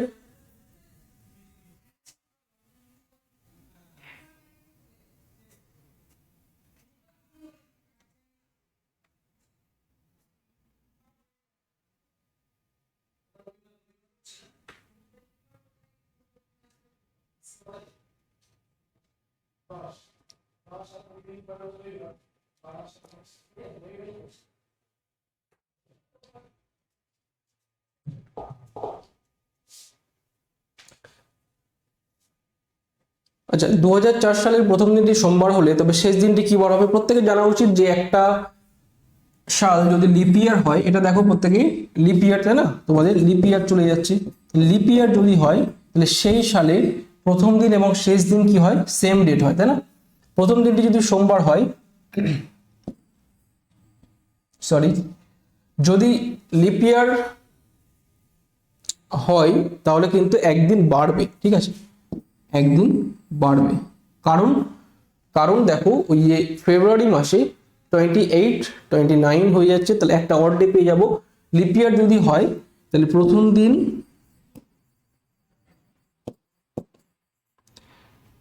এবং শেষের দিনের মধ্যে গ্যাপ থাকবে, +1 করলে আমরা পেয়ে যাব শেষ দিন, ঠিক আছে। লিপ ইয়ার যদি না হতো, এটা লিপ ইয়ারের জন্য, যদি নর্মাল ইয়ার হয়,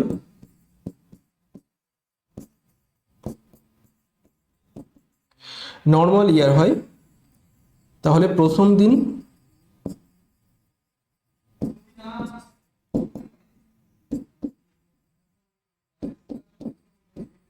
শেষ দিন, ঠিক আছে। নর্মাল ইয়ারে প্রথম দিন যা হবে শেষ দিন সেটাই হয়, কিন্তু লিপ ইয়ারের ক্ষেত্রে একদিন এক্সট্রা হয় প্রথম দিন এবং শেষ দিনের ক্ষেত্রে। ওকে, চলো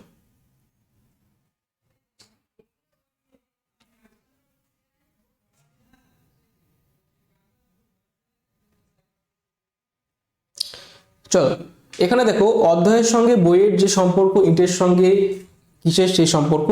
তো প্রত্যেকে দ্রুত আনসার করো, জলদি।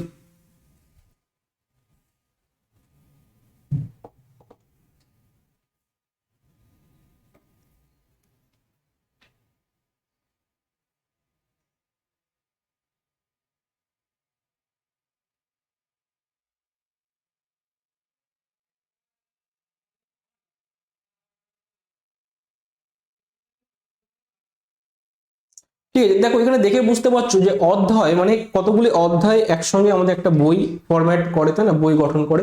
তাহলে সেভাবে কতগুলি ইট একসঙ্গে মিলে আমাদের কি প্রাসাদ গড়বে, না আগে বাড়ি করবে? না, আগে বাড়ি করবে তারপরে তো প্রাসাদ। তাহলে this is the right answer, বাড়ি। ঠিক,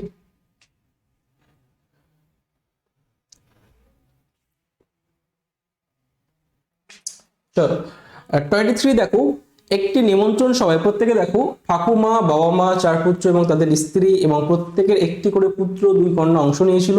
তাহলে মোট স্ত্রীলোকের সংখ্যা কত? প্রত্যেকে জলদি আনসার দাও।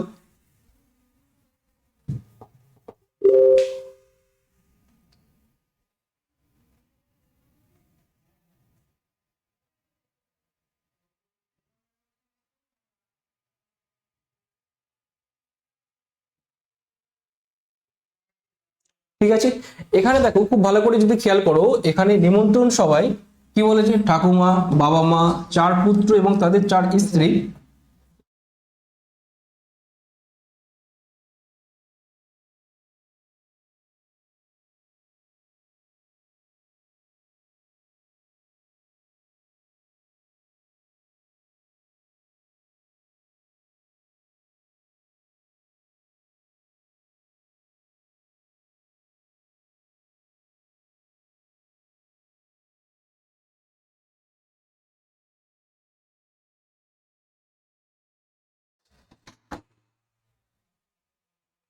ঠিক আছে, কি বলেছে দেখো, একটি নিমন্ত্রণ সভায় ঠাকুমা, বাবা মা, 4 পুত্র, তাদের স্ত্রী এবং প্রত্যেকের একটি করে পুত্র এবং 2 কন্যা অংশ নিয়েছিল।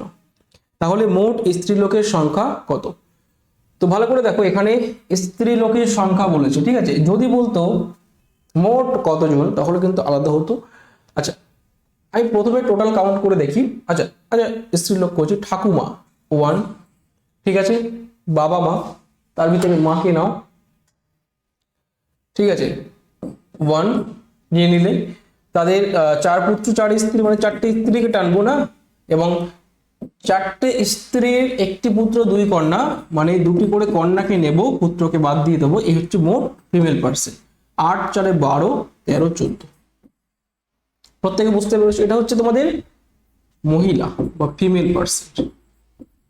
ঠিক আছে, যদি বলতো হোল টোটাল তখন কত হতো? ঠাকুমা একজনকে নিতাম, বাবা মা 2, 4 পুত্র, তাদের স্ত্রী 4 4 8, এবং তাদের প্রত্যেকের 2টি পুত্র 1টি কন্যা, মানে 3 3 4 12।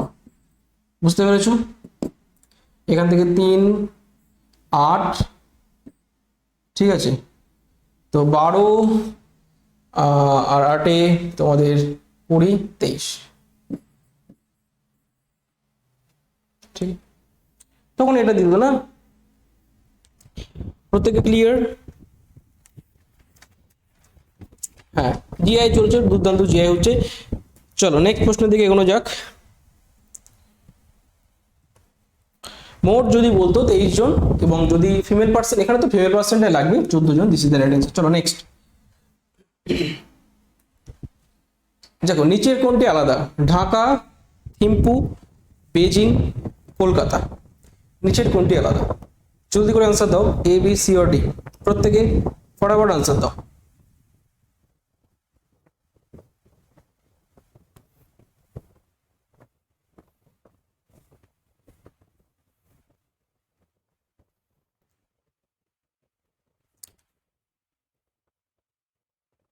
ঠিক আছে, তো খুব ভালো করে দেখো, এখানে যে ঢাকা আছে, থিম্পু আছে, বেজিং আছে, বুঝতে পারছো? বুঝতে পারছো প্রত্যেকে? এটা চীন।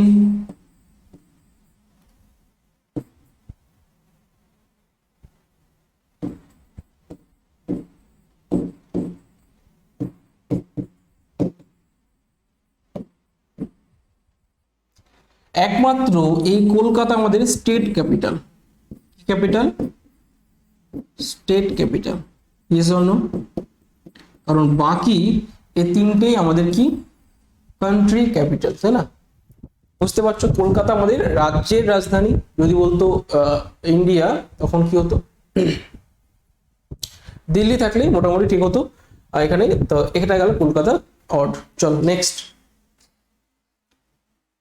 দেখো একটি রম্বসের কর্ণদ্বয় যথাক্রমে 32 মিটার এবং 34 মিটার হলে পরিসীমা কত হবে? এ বি সি ও ডি, 60, 80, 50 নাকি নান? প্রত্যেকে বলো। একটি রম্বসের কর্ণদ্বয় যথাক্রমে 32 এবং 25 মিটার বলে দিয়েছে, 24 মিটার, তাহলে পরিসীমা কত হবে? পরিসীমা কত হবে?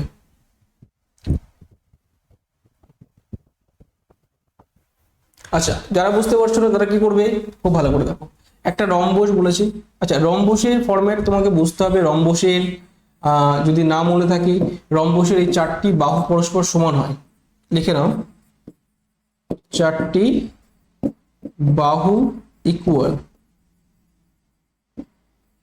ঠিক আছে, কিন্তু কিন্তু কোণগুলি সমকোণ নয়, বা কোণগুলি সমান নয়, কোণগুলি অসমান।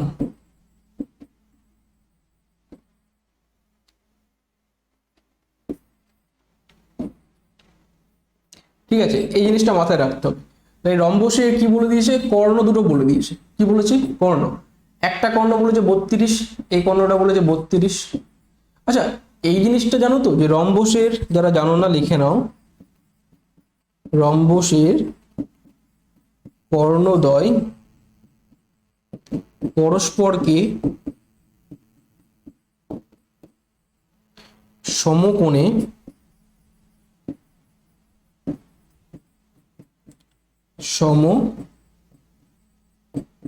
দ্বিখণ্ডিত করে। ঠিক আছে, প্রত্যেকে বুঝতে পারছো?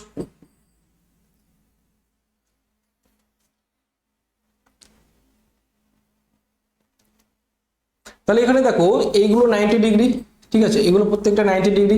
এবার একটা জিনিস দেখো, কর্ণদ্বয় পরস্পরকে সমকোণে সমদ্বিখণ্ডিত। তাহলে এটা ধরো আমি এই কোণটাকে এইটাকে টার্গেট করছি, প্রত্যেকে ভালো করে খেয়াল করো, আমি এটাকে টার্গেট করছি, এটা ধরো একটা সমকোণী ত্রিভুজ, একটু জিনিস ক্লিয়ার বুঝতে পারবে। তাহলে এটা হচ্ছে আমাদের 16, আর এটা যদি 24 হয়, খুব ভালো করে বুঝবে, এটা যদি 24 হয় তাহলে পুরোটা, তাহলে এটা 12 হবে না, হাফ, সমকোণী সমদ্বিখণ্ডিত এটা হাফ হবে। তাহলে দেখো 16 12, খুব ভালো করে যদি ক্লিয়ার লক্ষ্য করো, বলো তো 16 12 এটা কতর গুণিতকে আছে? এটা 4 এর গুণিতকে আছে না, এটা 3 এর গুণিতকে আছে না, তাহলে অবশ্যই এদের 4 গুণ করে যাবে। তাহলে এই বাহুটা দেবে, অতিভুজ অ্যাকচুয়ালি দেবে তোমার কত? 20। কিছু বুঝলে? কিছু বুঝলে বলো। 3 4 5 সেই ফরম্যাটে আমরা কি করলাম, 4 এর ডাবল, 3 এর 4 এর 4 গুণ, 3 এর 4 গুণ, 5 এর 4 গুণ।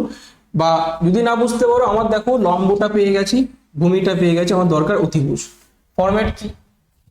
অতিভুজ বার করতে গেলে আমাদের দুটো স্কোয়ার করে যোগ করে দিতে হয়, তাই না? তাহলে বলো 144 256 কত দেবে? 420 দেবে না? 20 দেবে, বাহু 20 দিচ্ছে। তাহলে দেখো অ্যাকচুয়ালি যে আমি এটা তোমাদের জানা উচিত যে পিথাগোরাস যে ফরম্যাট, ট্রিপ্লয়েড ফরম্যাট 3 4 5, এটা থাকলে তোমাদের বুঝতে সুবিধা। এক চান্সে তোমাদের বাহুটা চলে আসতো 20 যখন বাহু পেয়ে গেলাম, তাহলে আমাদের কি বাহু জানতে জানি? পরিসীমা। আচ্ছা পরিসীমা কি? রম্বসের পরিসীমা মানে কি? 4টে বাহুর যোগফল, তাই না? 4 গুণ বাহু করে দাও, পরিসীমা তুমি পেয়ে যাবে কত? 4 × 20 ইকুয়াল 80। ঠিক আছে, সেন্টিমিটার মিটার বলেছে এখানে। ক্লিয়ার প্রত্যেকে? দেখো একদম দুটো স্টেপ আমি বললাম, তার সঙ্গে সঙ্গে আমি রম্বসে কিন্তু ক্রাইটেরিয়া বললাম, 4টি বাহু সমান ইকুয়াল মানে সমান, ঠিক আছে, 4টি বাহু সমান হতেই হবে, কিন্তু কোণগুলি অসমান, খুব ভাইটাল পয়েন্ট এই দুটোই। আরেকটা ইম্পর্টেন্ট যেটা, রম্বসের কর্ণদ্বয় পরস্পরকে সমকোণে সমদ্বিখণ্ডিত করে, সেজন্য আমরা এই কর্ণটাকে আমরা হাফ করে দিতে পারছি। 32 ছিল, এই পুরোটা 32, হাফ 16, একটা সমকোণী ত্রিভুজ। আজ এখানে 90 ডিগ্রি বলেই আমরা কিন্তু সমকোণটা নিতে পারছি, না হলে কিন্তু আমরা এই ফরম্যাটটা ইউজ করতে পারতাম না। ঠিক আছে, এই ফরম্যাটটা ইউজ করতে পারতাম না। দেখো যাদের বেসিক আছে তোমরা ক্লিয়ার করে নাও আজকের ক্লাসের মাধ্যমে।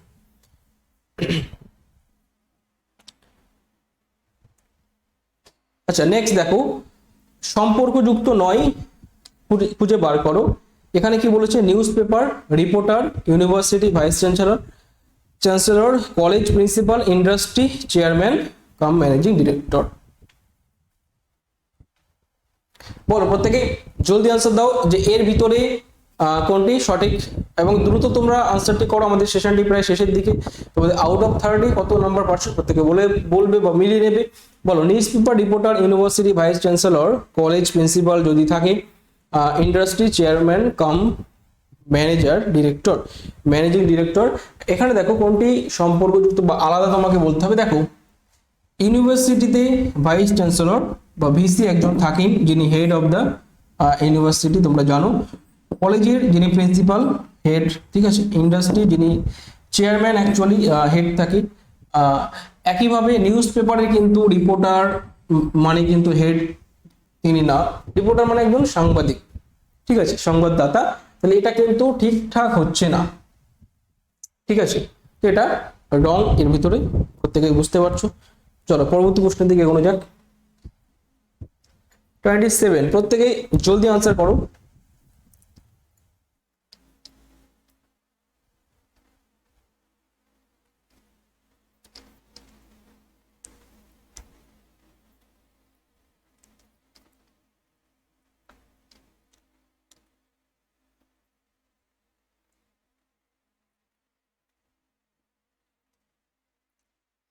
দেখো ম্যাথমেটিক্যাল অপারেশন থেকে তোমাদের দিয়েছে, প্রত্যেকে বুঝতে পারছো, এ তার অর্থ বলেছে, বি তার অর্থ বলেছে, সি তার অর্থ বলেছে, ডি তার অর্থ বলে দিয়েছে। তাহলে এই ভ্যালুটা তোমাকে ফাইন্ড আউট করতে হবে, খুব সিম্পল একটা ব্যাপার। প্রত্যেকে দেখো 8 আছে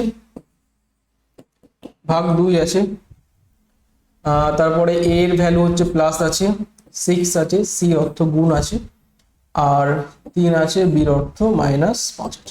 এটা প্রত্যেকে প্রথমে করে নাও, 4 18 করো, -5 করে দাও, 18 4 22 17, তাই না? 22 থেকে 5 বাদ দাও 17, this is the right answer. ঠিক আছে, ম্যাথমেটিক্যাল অপারেশন প্রত্যেকে পারো, তো সঠিক অ্যান্সার আমাদের অপশন এ তে গেল।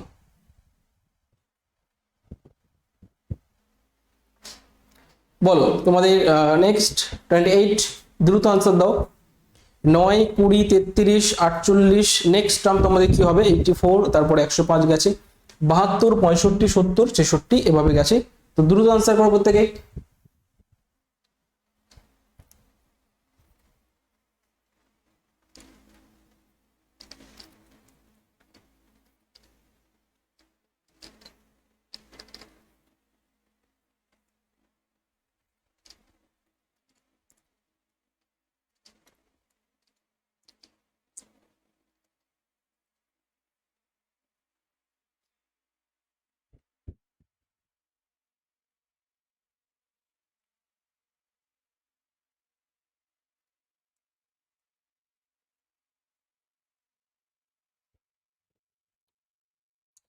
ওকে, তো এখানে দেখো কিছু নেই, এখানে জাস্ট তোমাদের বেড়েছে কত, এখানে 11 বেড়েছে, এখানে কত বেড়েছে 13 বেড়েছে, এখানে কত 15 বেড়েছে, নেক্সট টার্ম কত যাবে 17 বাড়বে, তাই না? তাহলে 48 তার সঙ্গে 17 যোগ করে দাও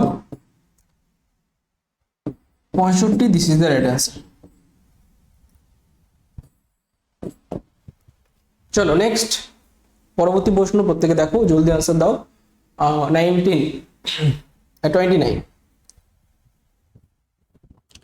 অশোককে দেখিয়ে গীতা বলল তার মা হলো আমার বাবার একমাত্র কন্যা। অশোক গীতার কে হন? বলো।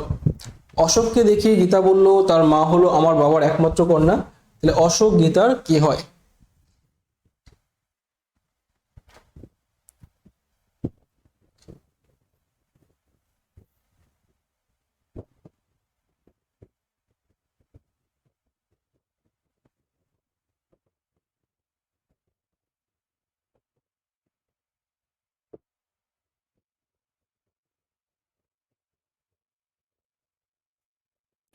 ঠিক আছে, তো এখানে দেখো অশোককে দেখিয়ে গীতা বলল, গীতা বলছে অশোককে দেখিয়ে যে এর যে মা, তার যে মা আছে সে সে আমার বাবার, গীতার বাবার একমাত্র কন্যা, মানে গীতাই সেই ব্যক্তিটি। বোঝা গেল? গীতাই হচ্ছে এই মা কার? অশোকের। ঠিক আছে, অশোকের মা গীতা ছাড়া অন্য কেউ হবে না, তাহলে অবশ্যই অশোক গীতার কি হবে? এই অশোক গীতার পুত্র হবে না?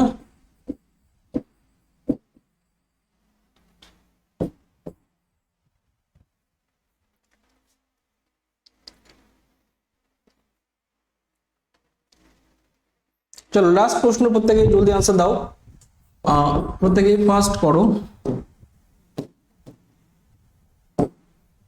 দেখো একটি বাড়ি এ 10,000 টাকা কিনে বির কাছে 20% লাভে বিক্রি করলো, বি আবার এর কাছে 25% ক্ষতিতে সেটা আবার ফেরত দিল বা বিক্রি করলো, তাহলে পুরো লেনদেনে এর শতকরা কত লাভ বা ক্ষতি হলো?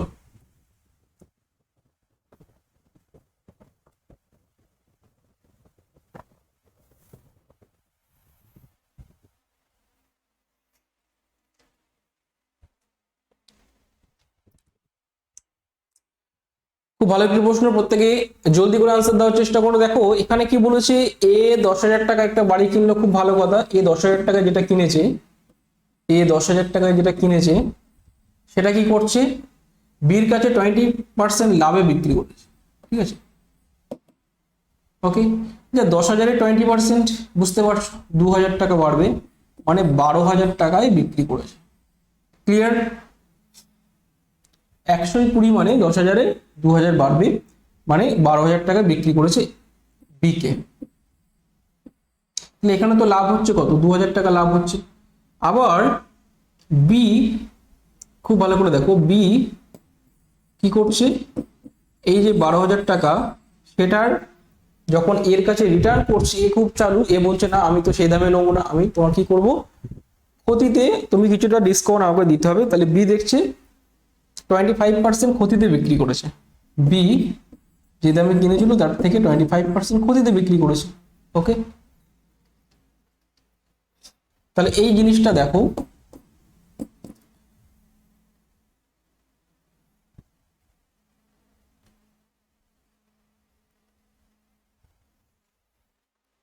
সরি এটা 25 কেন হবে, 30টা গিয়ে দাঁড়াবে কত, 75, 25% ক্ষতি মানে কি 125 করে দাও 75।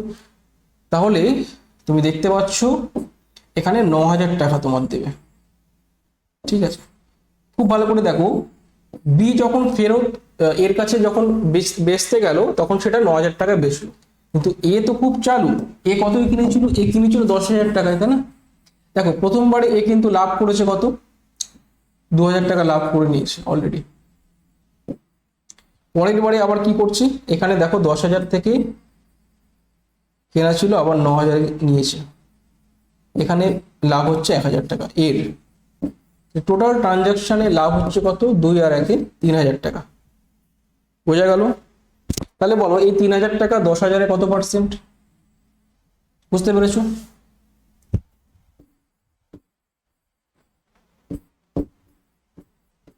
পার্সেন্ট 30% দেখে বোঝা যাচ্ছে, যেটা বুঝতে পারছো না তার জন্য আরেকটু করতে হচ্ছে,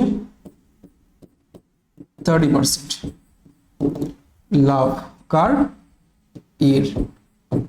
পুরো ট্রানজাকশনে এ কিন্তু 30% লাভ করেছে। ক্লিয়ার? প্রত্যেকে খুব ভালো করে দেখো না, প্রথমে 20% মানে বি কে বেচেছে কত, 12,000 টাকায়, 2,000 টাকা লাভ করেছে। পরে আবার ব্যাকে যখন বি যখন একে ফেরত দিচ্ছে তখন আরো 25% ক্ষতিতে দিচ্ছে বি, তাহলে সেই জিনিসটা 9,000 টাকা বিক্রি করছে, তাহলে এখানে লাভ করছে কত, 1,000 টাকা। ওভারঅল তার 3,000 টাকা মানে 30% লাভ হলো। ঠিক আছে, ওকে, তো এই ছিল আজকের সেশন। ওভারঅল তোমাদের 30 প্রশ্ন হয়ে গেল, 30টি প্রশ্ন হয়ে গেল। প্রত্যেকে বলো কি কত করেছো। ঠিক আছে, প্রত্যেকে দেখো। তো ক্লাসটা বেসিকদের জন্য একটু ধীরে ধীরে হলো, যারা বেসিক আছে প্রত্যেকে বুঝতে পেরেছো আশা করি। যদি কোনো কিছু সমস্যা থাকে তোমরা পরে বলবে, আশা করি কোনো সমস্যা নেই। একটা একটু গন্ডগোল হয়েছিল, আমি কিন্তু সেটা ঠিক করে দিয়েছি, তাই না? একটা একটু তোমাদের সমস্যা হয়েছিল, সেটা কিন্তু আমি ওভারঅল ঠিক করে দিয়েছি। সেটা হচ্ছে কোনটা বলো তো, 2 নম্বর প্রশ্ন, তাই না? 2 নম্বর প্রশ্নটি আমি কিন্তু তোমাদের একটু প্রথমে প্লাস মাইনাসের জন্য একটু গন্ডগোল হয়ে গেছিল। সেটা হচ্ছে এই যে এখানে আমি প্লাস করে দিয়েছিলাম যে দুটি পরপর বর্গের পার্থক্য 81 বলেছে, তাহলে অবশ্যই একটা এক্স হবে, তার থেকে একটা এক্স মাইনাস 1 আমি প্লাস করেছিলাম, সেজন্য আমার এসেছিল কত। যাই হোক, এক্স এর ভ্যালু এক্সটাই বড়, এখানে 41 দেবে। আমি চেক করে দিয়েছিলাম যে 41 গুণ করে দেখো 1681 দেবে, 40 গুণ করো 1600 দেবে, তাহলে এদের মধ্যে ডিফারেন্স 81, বড়কে 41। ঠিক আছে, এটা একটু সমস্যা হয়েছিল, তো সরি ফর দ্যাট। তোমরা আশা করি বুঝবে প্রবলেমটা, এটা অনেক সময় হয়ে থাকে। চলো, তো ওভারঅল ছিল আজকে মোটামুটি ভালোই ছিল, তোমাদের অনেক কিছু শিখতে পারলে। ঠিক আছে, এটা বুঝতে পেরেছো তো, মিশ্রণ এটা ভালো ছিল, এটা একটা নতুন ছিল, নতুন ট্রিক্স তোমরা শিখেছো, এটাও তোমাদের গেল, এটা গেল। সবকিছু দেখো, একটা জিনিস খেয়াল করে দেখো, আমি কিন্তু সব রকম প্রশ্ন অ্যাড করতে চেয়েছি এই সেশনের মধ্যে। এটা দেখো একদম নতুন একটা টাইপের ম্যাথ। ঠিক আছে, খুব ভালো করে তোমরা আশা করি বুঝতে পেরেছো। ইন্টারভ্যালটা আমরা জানি ট্রেন রিলেটেড ইন্টারভ্যাল তোমরা করেছো, সেখান থেকে একটা ব্যক্তি ঘোড়ায় চেপে যাচ্ছে, প্রতি 20 কিলোমিটার অন্তর মানে বেগে যাচ্ছে, কিন্তু 25 কিলোমিটার যাওয়ার পর এখানে দেখো 20 আবার 25 বলেছে, এই দুটো জিনিস অনেকে ঘাবড়ে যাবে, স্যার কি করব। তাহলে একটা বার করে নেবে যেটা অরিজিনাল সময় লাগে, তার সঙ্গে আবার ইন্টারভ্যালের সময়টা বার করবে। খুব ভাইটাল যেটা, 7 ইন্টারভ্যাল আমরা ধরবো না, কারণ দেখো আমরা কি বলেছি যে প্রথমবার যাওয়ার পরে থামবে, ঠিক আছে, পরের বারে যাওয়ার পরে থামবে, পরের বার যাওয়ার পর থামবে, পরের বার যাওয়ার পর থামবে, পরের বার যাওয়ার পর থামবে, 1 2 3 4 5 6, এই 6 নম্বরে যখনই যাবে, ঠিক আছে, তখনই কিন্তু সে পৌঁছে যাবে। ব্যাপারটা হচ্ছে যে প্রথমে তো ইন্টারভ্যাল দেবে না, প্রথম শুরু হবে মানে দুটোই একটা ইন্টারভ্যাল, মানে যে কটা থাকবে এটা যেটা হবে ভাগ করে একটা বাদ দিয়ে দেবে তোমরা, মানে লাস্ট তো সময় নেবে না, যখনই তোমাদের 6 নম্বর পজিশনে চলে যাবে, 6 নম্বর ইন্টারভ্যালে চলে যাবে, তারপরেই তো পৌঁছে যাচ্ছে, তখন তো আর সময়টা কাউন্ট হবে না। বুঝতে পারছি? তাহলে এটা হচ্ছে তোমাদের ব্যাপার। চলো, তো ওভারঅল তোমাদের সেশনটি এখানে এন্ড করে দিলাম। কেমন লেগেছে সেশনটি বলো প্রত্যেকে, আশা করি প্রত্যেকে ভালো লেগেছে। ঠিক আছে, তো দেখা হচ্ছে তোমাদের নেক্সট মানডে। ততক্ষণ প্রত্যেকে সুস্থ থেকো, ভালো থেকো, নিজের পরিবারকে খেয়াল রেখো। চলো টাটা প্রত্যেকে। সেশনটি প্রত্যেকে ভালো লাগলে অবশ্যই লাইক শেয়ার করে দিও। ওকে, চলো।